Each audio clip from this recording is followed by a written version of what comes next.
Welcome to another triathlon podcast, the podcast that brings the electrifying world of triathlons right into your headphones.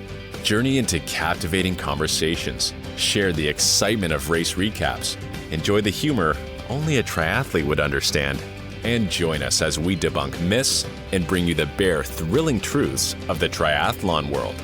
So feel your heart pound, breathe in anticipation, and get ready to dive into the world of triathlon. This is another triathlon podcast. Enjoy the ride. Here we are with another triathlon podcast brought to you by Mana Apparel. And this week, as always, we're going to cover some fun race results, talk about the social media post and what the F moment of the week, of both of which there are a few after a full weekend of racing. But we will jump into it today. Unfortunately, our co-host Fede is off to Cozumel and the internet isn't quite cooperating, so he won't be able to gloat about his 1 in a million chance race win here, but we will talk to him next week for sure. As always, I do have Josh with me. Josh, how are you doing today? I'm doing great, and I promise the listeners that we did not sabotage Fede being on the show. We wanted to hear him go nuts about his countryman winning Ironman Texas, but unfortunately, he won't be able to. The only person who made that call. I don't know if there's anyone else who would have pulled him out even for a wild card. Maybe somebody out there with Fede, but what a race, and we'll get into that for sure. It was a pretty hectic week for me. It was I was a lot of training, a lot of build. I'm kind of on a couple week build here before a pullback week. Getting ready for my next race, June 9th, and doing 70.3 Western Mass. So had a pretty good week last week. Not getting in the pool as much as I'd like to, probably 2 days a week instead of 3. But it is a downriver swim, so I've got a little bit going for me there. But the bike and the run we're picking up the intensities and a lot more, even more so than ever before Oceanside too. So it feels good to push some power for longer periods of time and then running off the bike at race pace, which has been a lot of fun. So I've been doing a lot of brick work and then travel down to Nashville down and back in the same day, which I don't know if I've ever done a trip down and back in the same day before, but it was all to get our new puppy. And so we've got our little mini dachshund. And at the same time, we got to go down and cheer on some friends running the Nashville rock and roll half marathon. So timing worked out well. I wish we had known about it a little sooner. We would have jumped in and run the race ourselves, but all is good. A couple of sleepless nights and back training. I just finished a nice 35-minute run before this, and I got a nice little hour easy bike tonight. So all is good here, and the weather's getting better, and be able to get outside and do some more riding. Yeah, just brag about that weather there. As Jenna's posting that she's getting more snow. Welcome to springtime in Canada. Yeah. How's the puppy? Oh, so looks absolutely adorable. He's amazing. It's you don't realize how tiny a 8-week-old mini dachshund puppy is until you actually get a hold of one. And then what I didn't realize is how many people have or have had dachshunds in their lives. And just walking through the airport in Nashville, it started at the Delta check-in counter. They all knew or had them and didn't want to let us through because they wanted to keep him. And then we got through and everyone just kept coming up to us like, does he have an Instagram? What's his Instagram? Like, what is going on? Everyone. And then they're showing us their puppies and their pictures. And it was probably like 1 out of every 10 people. I mean, it was unbelievable. So apparently dachshunds and mini dachshunds especially are very popular in the South for sure. And people on flights from Nashville to Boston. So he's amazing. He's doing great. The benefit of working from home most days of the week. So my wife's been able to train him. Well, for our listeners, you can't see him, but Jenna can. Oh my goodness. So adorable.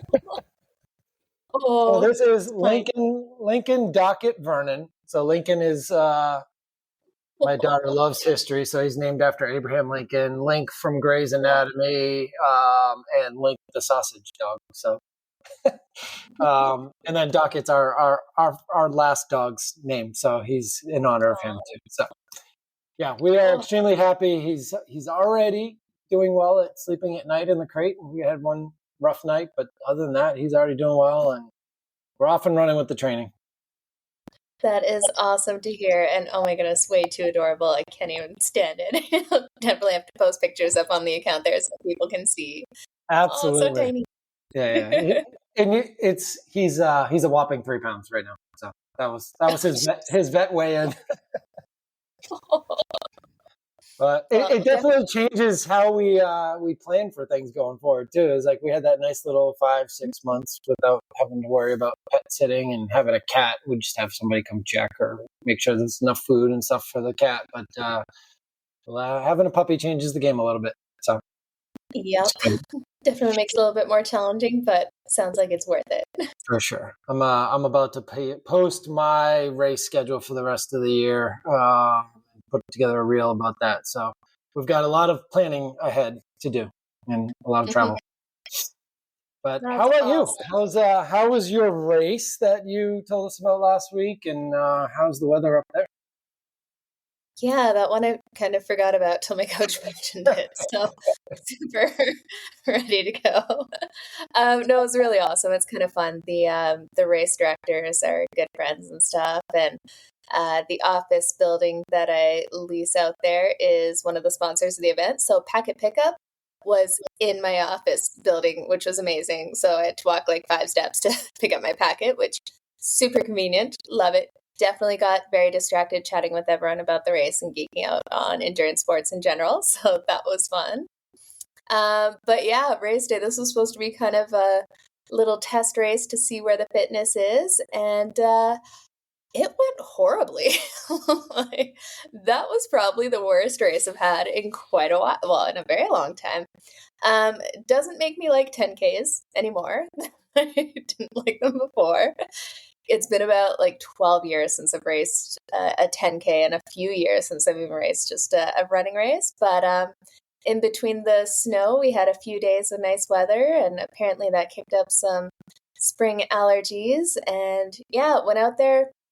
It was a little rough because it was straight into a headwind, about 15 to 20 mile per hour headwind, uphill. And then you turn around and run back. And it's like, okay, just get through this. And then I get the downhill and stuff. But yeah, with the allergies, just couldn't breathe, which wasn't great Oh, when trying to go threshold. Um, so, it's one of those things. I did end up winning my age group and I was second overall, but it like when it's not that's a kind of the bad day time. in Jenna's world. It sounds awful to say that, be like, oh, it's a terrible day out, but it's kind of like, okay. When I knew I was capable of much faster and had done some much faster paces 2 days later. So it was one of those things where it's like, okay, that day, don't let it get in your head. Just kind of renewed my enthusiasm to get after some training because that definitely did not show where the fitness is. So on the bright side, I felt great the next day. Wasn't sore because I didn't run that fast. So that was helpful. But what I got from that race was just being back in that atmosphere. It's such a long winter here. Just being around people and everyone's super stoked to be out there and race again and see like friendly faces, familiar faces that you know from the racing scene. It definitely gave me a mental boost, even though the race pace didn't quite go to plan. Well, it sounds like you still got a result, and whether it was the one you wanted or not, it was probably nice, like you said, to just get back out to racing because you haven't raced in Yeah. a while, and you've been doing a lot of travel and a lot of work, and probably not the same level of training that you've done in previous years too. So to go out and yeah, the allergies you can solve. The training you can get more of done. So I mean, kudos to you to getting out there and going. Jenna doesn't have a B speed. It's A speed and bonk or A speed and win. Yeah. So The good thing to take out of it was I remembered how to suffer. Yeah, breathing and heart rate were way up there, but I could go there and mentally deal with that. So that was good. But yeah, no, excited. I don't think I have another race I'm not racing a ton this year. Just, yeah, 'cause it's mostly duathlon and there's not a ton out there, but I think it'll be another month and a half till I race again. Although okay, tell me if this sounds crazy or not. we've got a very short race window. So there's a duathlon that I can have a streak of winning. So I wanted to go back and do that one and actually get a feel for duathlon again. But the next day is the Canadian Gravel Championships, like an hour and a half away. So like I need to do the duathlon because I need to practice that. Pending. Yeah. But then I've never done a gravel race, and it's the Canadian Championship, so it's probably not going to be the most chill, but yeah, considering doing that. What's the vert on the gravel? I do not know. I don't go into races super prepared, but what I was told by the head of marketing at Cycling Canada is it's a brutal event, so I don't know if that made me want to do it less or more, to be honest. To me, you're doing both. Unless you like get hurt in the duathlon, which I doubt will happen. You're going to be fine to do, and you're like, all right, immediately in the car. You'll skip the podium, like, oh, I've done this the last 2 years. Get in the car. She's on her way to the gravel race the next day. I need to get a good night's sleep. Yeah, I'm definitely thinking that way. I mean, it's like 120 Ks, so it'll be a longer ride than I've been doing, but it'll be fine. I'll make it. 120K gravel ride. Yeah, no big deal after doing a sprint duathlon. Yeah, slightly different events there. Good training weekend. Yeah, you know what? There we go. Yeah, got all the volume in. Just go for broke on the duathlon and see if I survive the next day. There you go. That should be fun. So yeah, get a little bit more racing in there because I think I really only have like 2, maybe 3 duathlons if I do some back to back. There's just unfortunately, not a ton of those around here. But and then we'll go see what I can pull out on Worlds, which will be interesting. Yeah, I've thought about doing the duathlon too, but we'll see. I think this year will be triathlons with that one relay that I'm doing at Ironman 70.3 Maine, and then the running focus, which it'll be nice to have that block going into Chicago and for the first time ever really go after trying to do a marathon. But I got to pick up the race schedule for you guys for Fede being injured, and so someone's got to race this year. So although I'm still debating, so I'm qualified for 70.3 World Champs in Taupo, but that means I'd have to start swimming again. So we'll see how that goes. If I can do it, you can do it. Oceanside is not an easy swim, and I got through it, and I know Taupo will not be, but you can get through it. I believe in you. You've done it plenty, and you've had good results. There's the other off chance I might try to might be able to get a spot for the Chicago Marathon. So if that works out, I think I'd go do that. I'll see you there. Yeah, that would be wicked. Have a catch up there. Yeah. We'll see if that works out because it's sold out. It might be through a charity thing, but we will. Yeah. So the charity that we found was through the Longevity Foundation is who we're running for at Chicago. And it's not like, so everyone thinks charity fundraising Boston and it's huge because it's the only one that it's like you either qualify or you raise charity. Whereas the other marathons have the raffles and you can get into the lottery and get picked in that way, or you can qualify time-wise or charity. So the charities for Chicago are way less in terms of the money that you need to raise. So ours is like just under $2,000, which being a Bostonian, Boston's like 10 grand now for most charities, which is crazy. So, I mean, $2,000, I can raise that pretty quickly. So yeah, it'd be awesome to run with you. Or that would be fun. Yeah. Whole lot more running this year, so it'd be fun. I haven't done a standalone marathon since 2012. Yeah, been a little while. They're fun. Okay, well, back to the triathlon world here. We had a small race going on this weekend that nobody was talking about. No, we had the first Ironman of the Ironman Pro Series. Ironman Texas happened this weekend. I know we were all looking forward to it to see how it shook out, and there were definitely one surprising result one not so surprising result. Josh, do you have the winners up there? I do Usually we have have. headache, so I have the men's results pulled up as we were talking about earlier.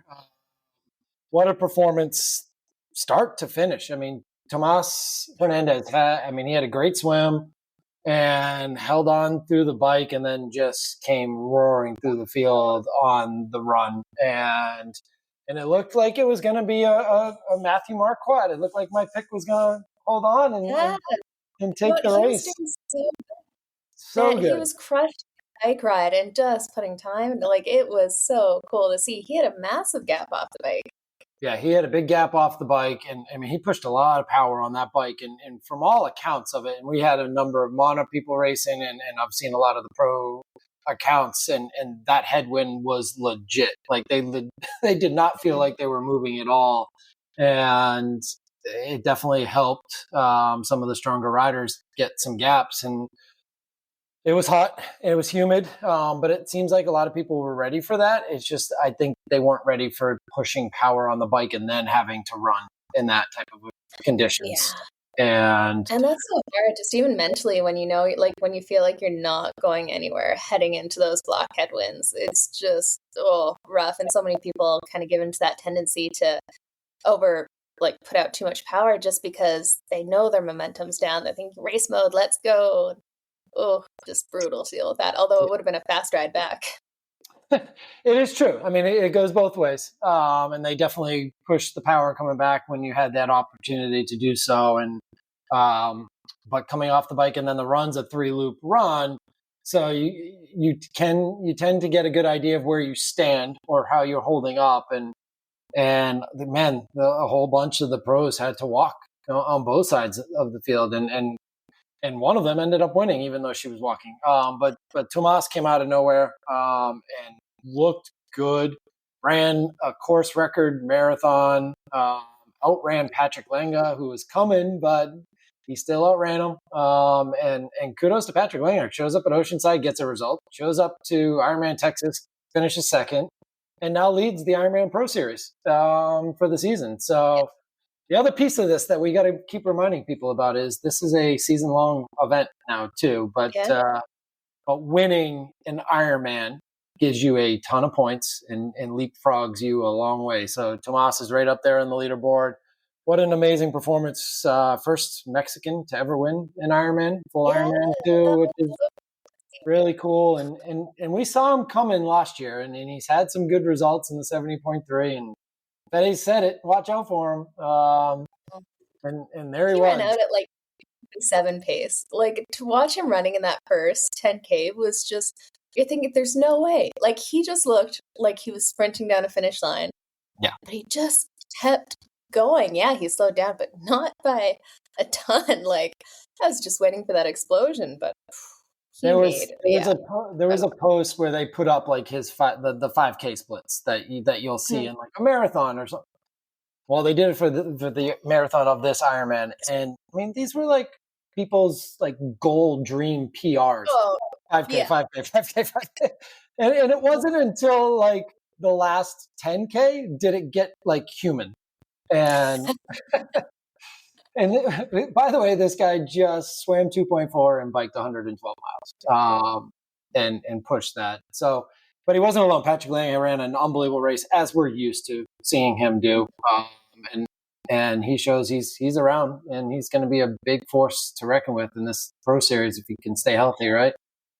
And it was, kudos to Matthew Marquardt. Like he had that crazy lead. It looked like he was suffering. At one point, he stopped on the side of the road to hug either his partner, his sister, a family member, and he's walking for a bit. And you're just like, oh, is this guy done? But you know what? He got going again. He ended up, I think, in 4th place and just pushed through. Because that when you hit that point where you're walking, mentally and physically, that's hard to get going again. So it was impressive to see him keep going and push through to the finish. It was really, I mean, the perseverance, and it's not like he just started jogging either. He was still pushing a pretty good pace, and he still finished up high enough in the rankings for him to have a good day. it looked like he was going to just drop. And he had a couple miles there where it was tough, but he did keep going. So, and that leads us right into the females race as well. The talk of the town and the talk of the broadcast, unfortunately, was all centered around a calf muscle. But Kat Matthews, I mean, I finally got one. I finally picked one to win. Hey. But I said if she showed up, she was going to be in this to win it. And she got to the run and knew she had an opportunity to still run everyone down, but the calf started acting up and she had to stop, and she walked and stretched and unbelievably still was able to outrun everyone dealing with that calf strain or calf tightness, I think is the way she put it. She also had a penalty on the bike for drafting too. So there's 5 minutes. I mean, it's unbelievable what she overcame on that day to get to the tape. And but it was Lauren Brandon out of the water as we expected with the swim, and I think Alice Alberts hung around for a day. She didn't have the greatest power and greatest race, but she put together a nice full day and was able to get into the top 5 there. And we just had some, and Penny. I mean, if anyone's listened to the Triathlon Hour, she's one of the people on the chase pack there, and she's had a pretty decent career. And what a day she had moving up into second place too. So really good day for the Australian, and Kat's, I mean, unbelievable at first place to run it up after what she went through on the bike and persevering through the run.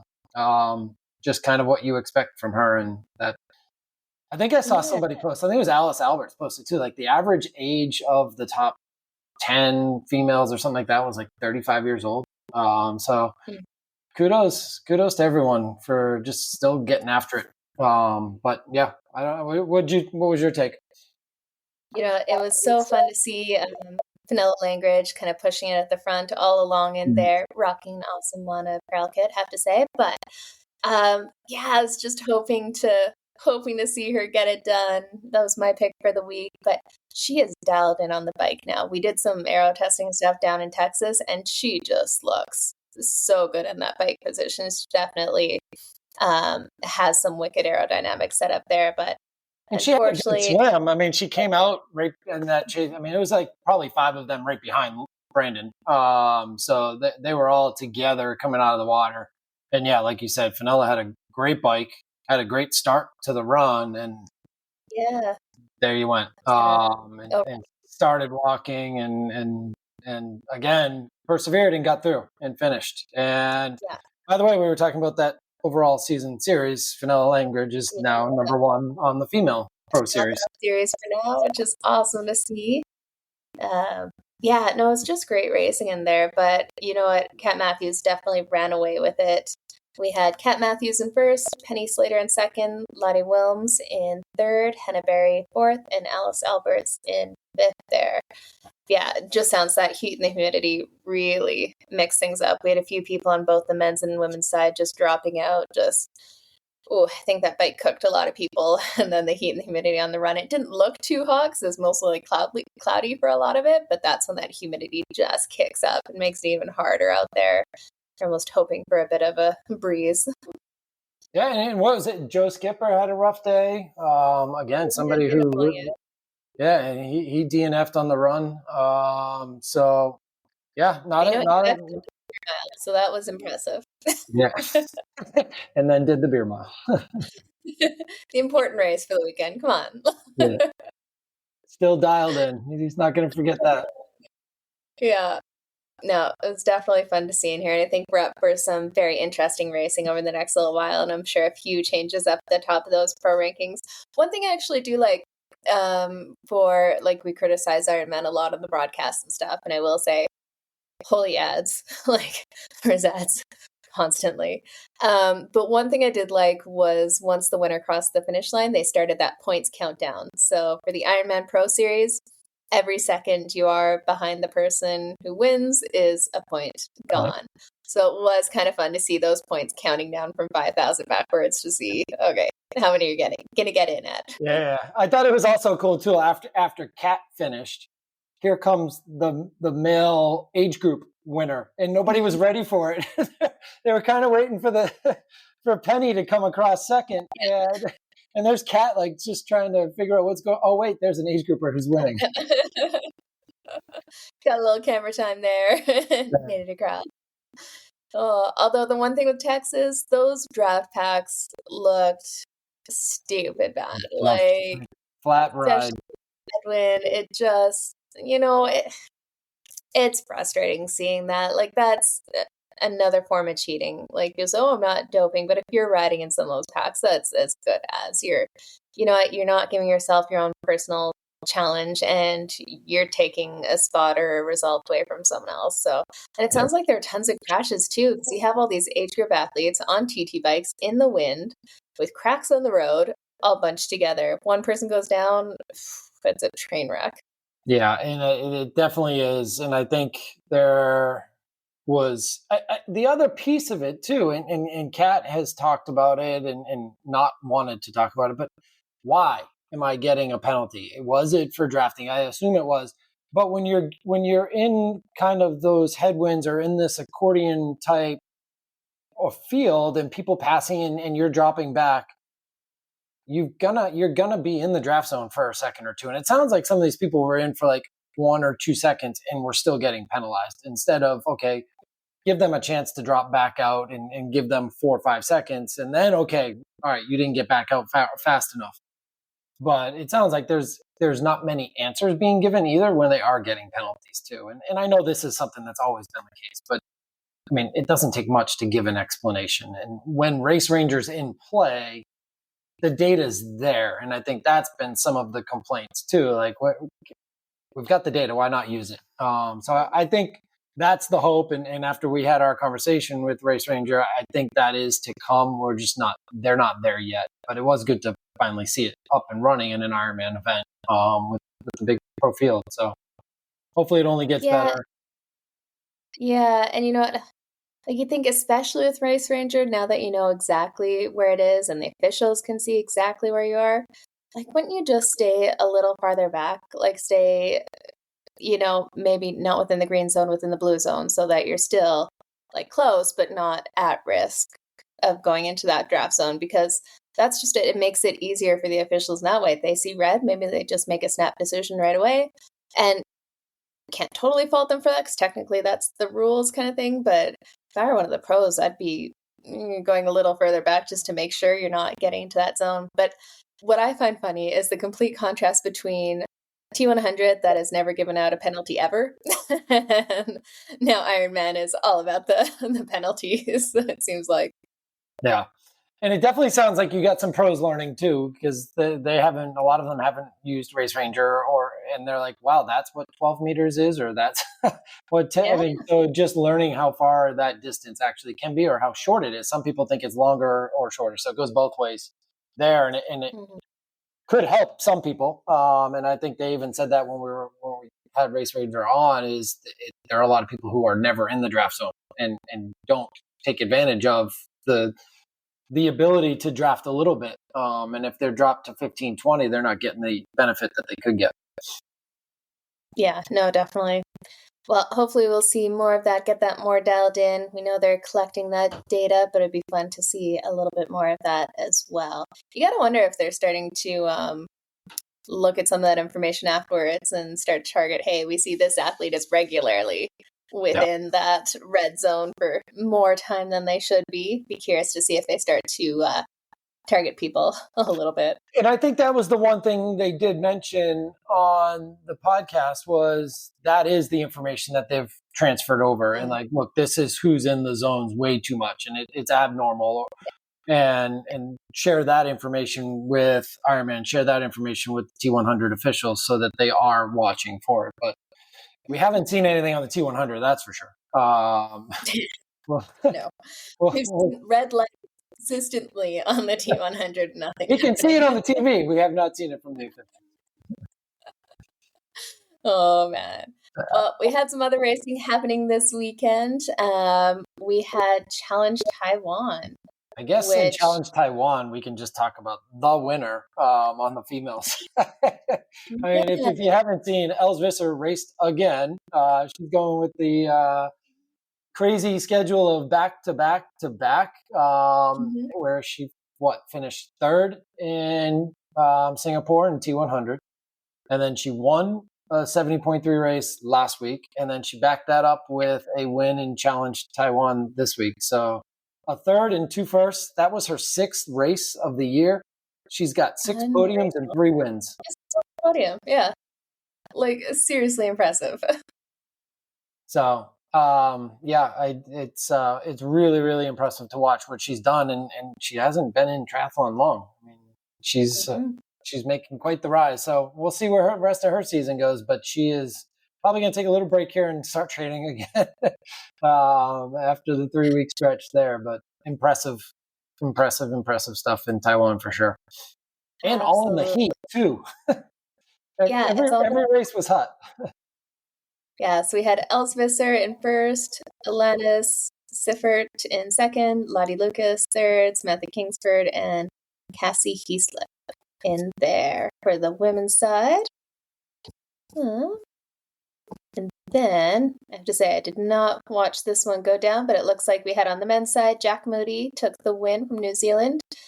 Philippe Azevedo, Joel Woolridge, Chang Tuan Chun, and Kurt McDonald. So some slightly less recognizable names over there, but Jack Moody is getting it done over in Taiwan. That heat and humidity is no joke. And he's had a pretty good start to his season too. So he's been up with some podiums already as well. So yeah. And then I guess the other big race of the week, which probably would have been a normal, a lot more talked about if it wasn't for Ironman Texas, was the classic over in St. Anthony's. And again, unfortunately, the swim was held, but more so than last year, but it was shortened. So for some of the swimmers that were down there, last year it was just a duathlon. So the swimmers were happy this year that they at least got to swim, but it went from 1,500 to 750 in St. Petersburg, mostly due to wind and wave conditions, to the point where they wouldn't be able to get any of the volunteer and rescue crews out in the water safe. So trying to make sure everyone is staying safe, and it sounds like everyone agreed with it. There was nobody wondering why. But what a race and what a field. Yeah.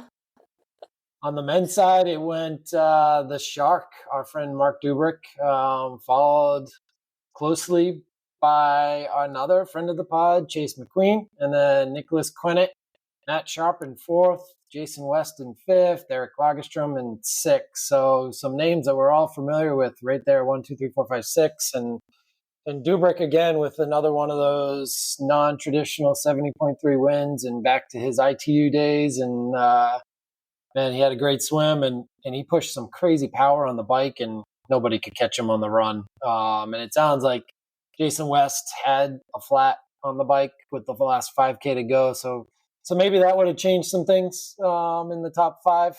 But it's amazing he still finished fifth with literally riding on a rim. It's like all I could picture is like a police chase or something. And there's Jason West riding in on a flat tire with 5K to go, and then still laying down so did anyone see what he ran for a 10K?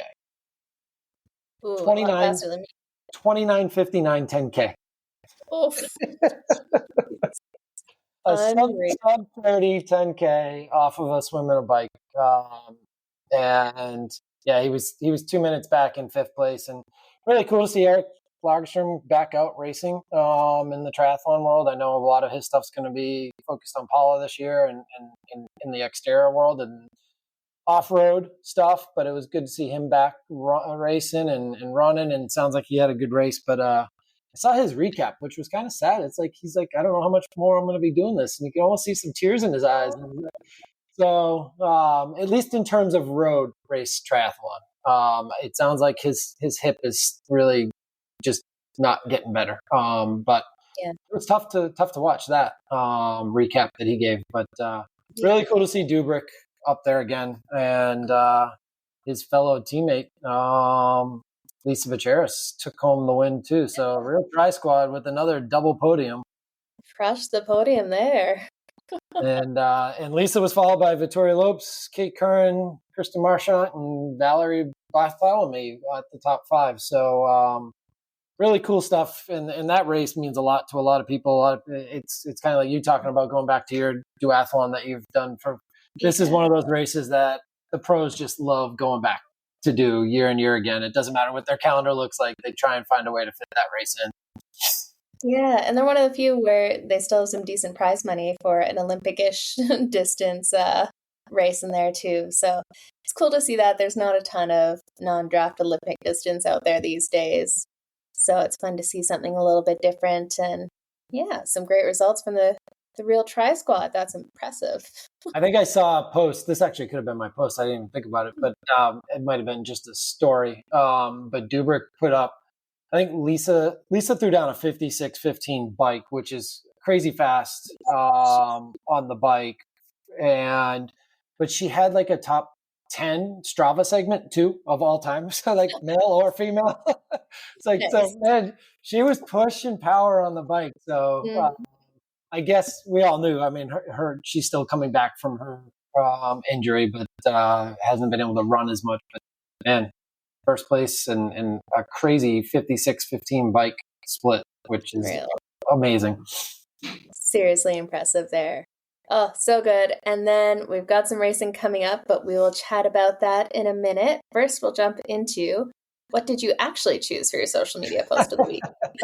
Well, I think one of the results we didn't talk about at Ironman Texas was Robert Callan finishing in 5th. And if anyone watched the live stream or has seen any posts recently, I think Volker Voigt put one up, and it's a stream shot from behind during the live stream. And the dude dropped his bike. I mean, he was trying to shift and caught an edge and unclipped and took a good tumble, and yet still ran his way in the 5th and kept going. So kudos to Robert for continuing on. Some people would have pulled out right there, but not only did he continue on, he finished in the top 5 and got himself an opportunity at Kona slots. And there were a lot of Kona slots at that race too. So I think that was one of the reasons a lot of people kept going. Kona slots on the men's side and knee slots on the female side, because just so many. We talked about this last week. I mean, how many opportunities, how far down was it going to go? So yeah, check that out. Robert, glad you're doing all right. Congrats on the 5th place after that drop. That's the beauty of Ironman, like you never know how people are going to handle the back half of that marathon. Things come up on the bike, but it's such a long day that you can still get back in it and have an incredible result like you showed. But man, the commentators kept playing that over and over because they're like, they just couldn't quite figure out what happened there, because it looks like he unclipped or something, but it sounds like he maybe shifted, lost the chain, his foot popped out, and just down you go. Because it's one thing to crash if you're going too fast around a corner or there's people around you, but going in a straight line on your own, that on a highway, not even a rough road. That's one you don't see too often. So too much drift riding, Robert. Right. But no, he backed it up, he got it done, and ended up in 5th place. So that was seriously impressive to see. Absolutely. Oh man. Well, actually, I was just going to see if we had I wonder how many Kona spots there were or how far it rolled down there, because I think there was like 6 slots available, but like 6 or 7 men had already qualified for it. So there was definitely reason to fight until the very last second. Not only there's the Ironman Pro ranking or Ironman Pro Series points, but with that many Kona spots, that is a whole lot. I know Matt Hansen got one and he finished 7th. So it definitely went down past there. Let's see here. Texas results. Always go to Try Rating with Torsten there. He usually has some good rundowns of who got what. but I'm not seeing it there. So yeah, no, definitely a few people ticked that box, and they'll be off to Kona this year. Feels like it's been a year already. Yeah. Now we get to see.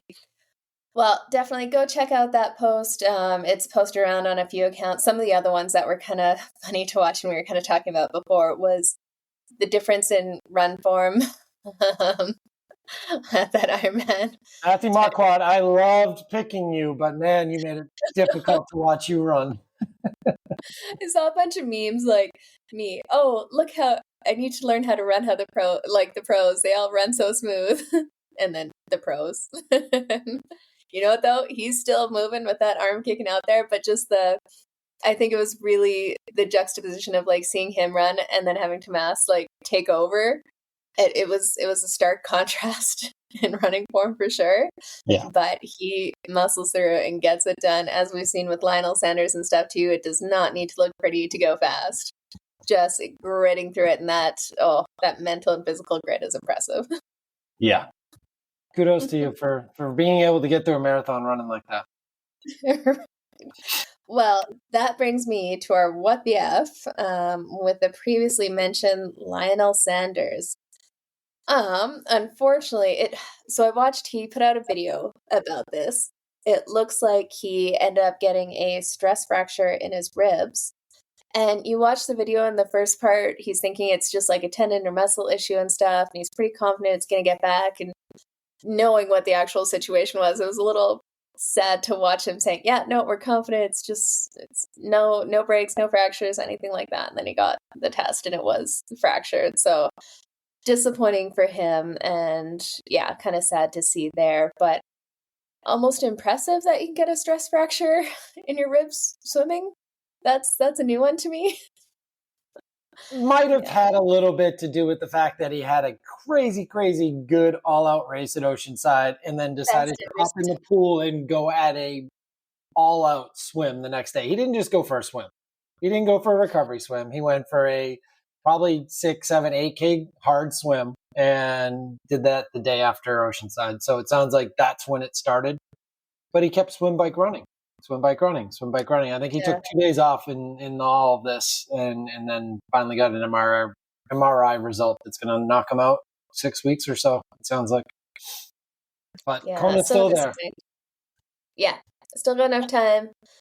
Take a bit to recover from that and hopefully be back at it. Oh, I got a stress fracture in my pelvis, which was an odd one when I started running, and those things, at least he got it diagnosed quickly. With mine, it took forever to heal because I kept getting told it was a groin strain until finally got an x-ray on it. It was bad enough that they're like clearly on the x-ray. Oh, wow. So glad he at least got it. And that's almost a frustrating place too, because it's your core stability, and so many movements affect that. It's not constantly using it. Yeah, exactly. So hopefully he'll actually rest up here and get ready to go. We've seen some pretty incredible comebacks already with Kat Matthews and her calf, and hopefully he will actually rest, be back at it soon, because it would be so awesome to see him going after that Kona win and being healthy and at 100% at the end of this year. Although half of me is kind of surprised he's not trying to race St. George anyways. Like, just a little bit of me. So do you think I know Talbot's getting ready to do a 70.3 and he's being coached, but you almost wonder like if Lionel's like, nope, drop your coaches. I'll take care of you now. Well, give me something to do. Like roll over. Somewhere to put that energy. Yeah. Honestly, I feel bad for his wife because I can imagine he's a happy guy sitting around waiting for an injury to heal. And like you said, there's really not much you can do with that injury either. I mean, it's a rib right by his lats, and I mean, everything you do, that's... Mm-hmm. Yeah, I feel bad for her too. He needs to be doing stuff. Oh, man. Well, that brings us into St. George here. We've got a big race happening this weekend, and it's going to be another fun one to watch, and it'll be a part of the Ironman Pro Series. Now, the interesting one with this, with Taylor Knibb's crazy time at Oceanside, she pretty much made that race worthless to the pros who raced it because the points are just so low because she was so far ahead. So this will be the first one that really affects those points rankings for the overall results here. So take a look at who's on the start list. On the women's side, we've got some of the top names are Gina Metzler, Paula Finley, Danielle Lewis, Ellie Salthouse, Jackie Herring, Kate Curran. We have a whole lot of other incredible women out there. And then on the men's, Grace Beck. I mean, yeah, there's a bunch of them. It's solid. Good to see in there. And then men's side, we've got Sam Long back racing again. Just every start list, it's going to be a Sam Long on there somewhere. We got Sam Long, Jackson Laundry, Maximilian Spurl, Mark Dubrick, Justin Rail, Trevor Foley, Dylan Gillespie, Magnus Manor, Anthony Costas, Michael Weiss. This is Matt Hansen too, after doing Ironman Texas. So I don't know if that's still the case, but the list I'm looking at is updated today. The only one that's off now, and I didn't hear him actually post this, was Trevor Foley pulled out. Okay. Man, that is a tough backup. It's one thing to go 70.3 to Ironman, but Ironman to 70.3 is that is definitely be challenging with a quick turnaround. Yeah, we'll see if he shows up. I think I saw somewhere where he said he might not be, but he's got that crazy good run. That just my legs ache thinking about that. And it's not like there's no one on the start list either. I can see maybe if you're doing one of the smaller regional 70.3s and stuff, but that is gonna be painful. And it's just one of those iconic races too. I mean, it's you talk Oceanside and St. George, they're kind of like the top of the list in the 70.3 world. And here they are right there. Boom. April and May, start the season. So, a lot of people are just trying to get at it. But who do you got on the women's side? Man, you know what? I got to go for Paula Finley. I think she's going to get it done out there. Solid bike course, and shouldn't be insane temperatures and stuff. Although the swim is always cold there, and she doesn't like a cold swim or cold temperatures too much. But no, I'm gonna go with Paula Finley. I think she'll go out and get it done here. How about you? I like that pick just because she loves this race, and I think she's in a good mental spot being there, and the bike suits her, and she'll get away. I think even after a cold swim, I think she'll be ready to go on the bike, and Eric's there as support, and she's got the full Sherpa system going. So I think it'll be a good race for her. But if I can't pick Paula, I will go with, let's see what Ellie Salthouse can do. I know she's had a pretty decent early result, and the two of them might work. I mean, you got Ellie, Jackie, and Paula, who are kind of like three best buds, could work together and see how that works. So I'll go with Ellie Salthouse. Getting it done out there. Yeah, the other one to look forward to is Danielle Lewis. She's been getting some results in here as well. Okay. Yep. On the men's side, said some of the top names we got Sam Long, Jackson Laundry, Maximilian Spurl, Mark Dubrick, Justin Rail, Trevor Foley.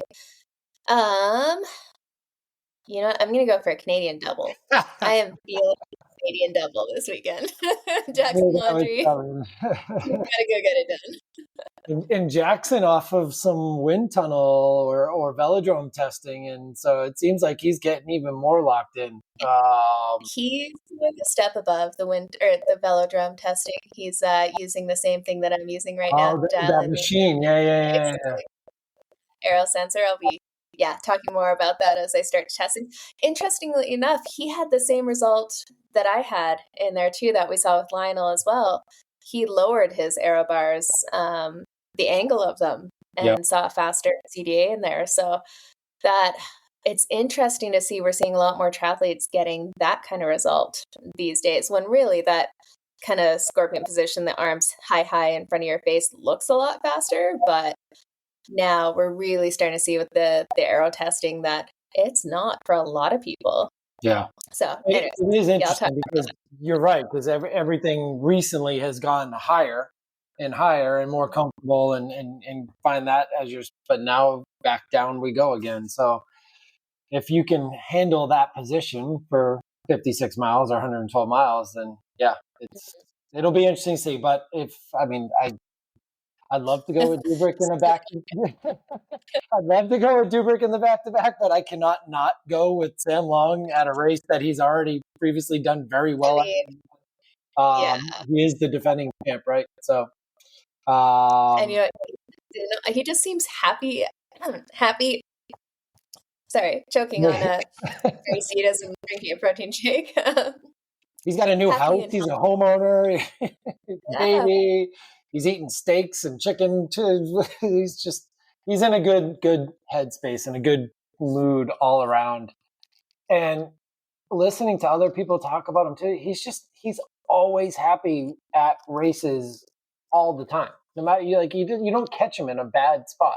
And when we all know, I mean, people talk about it, when you're in a good mood, good things tend to happen, and you race better. You're relaxed, and it just seems like that's where he is right now. And others, even if they try to be, they're probably stressing a little bit more to try and catch him. So we know Jackson can bike with him, and I think it comes down to how good or how bad that swim is. But with 56 miles to go on the bike, we got Oceanside all over again. I think our two it's gonna be right there, but Dubrick pushed some crazy power in St. Anthony's. Shorter bike in the Olympic distance, but I'll go with Sam. Can't not go with that. So Sam against Jackson.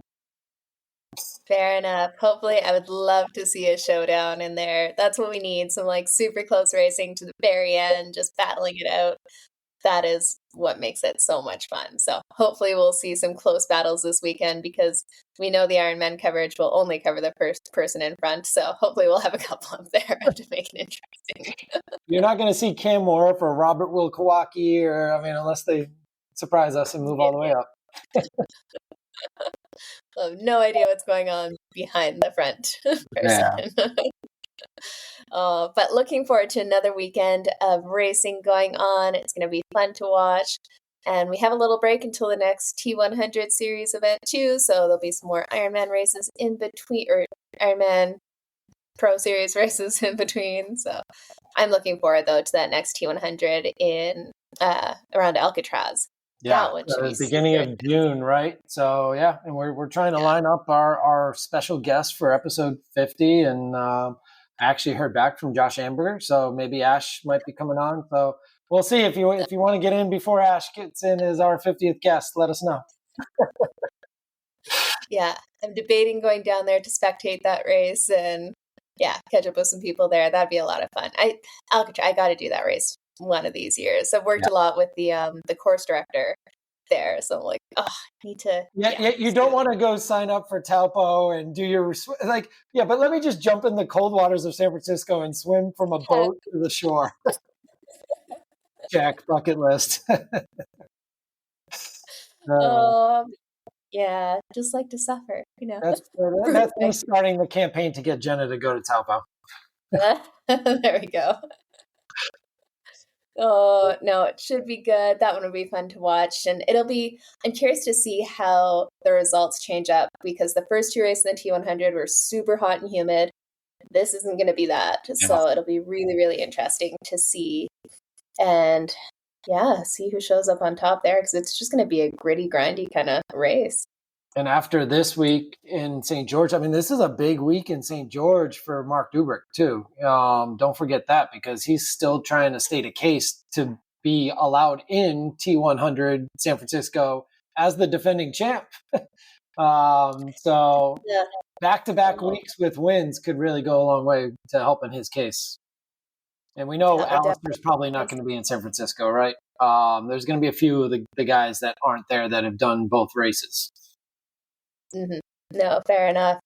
Well, we hope to see it, hope to get everyone out there. There's going to be a few athletes who haven't done any of the races yet that will have to come out to this one, or else they run the risk of not fulfilling their contract. But it's going to be some fun racing to watch. And we'll, of course, follow along this Ironman Pro Series. Go watch it this weekend. We will recap it all next week. And we will catch up with you again and see who comes out on top. Yeah, Hopefully double one Canadian. last shout out to all our Mana athletes from Texas too. We forgot to say we had some Kona qualifiers down in Texas, and Jessie Moffitt got in, and that was her first Ironman, and she qualified, and Nick and Chad.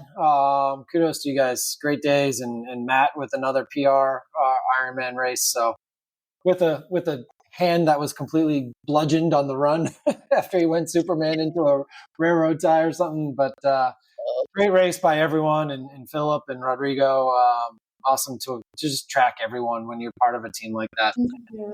Man, it gets you ready to race. Yeah, definitely. And actually, reveal coming soon. I just got my Mana Elite Team kit yesterday. So I will have to get that all done up.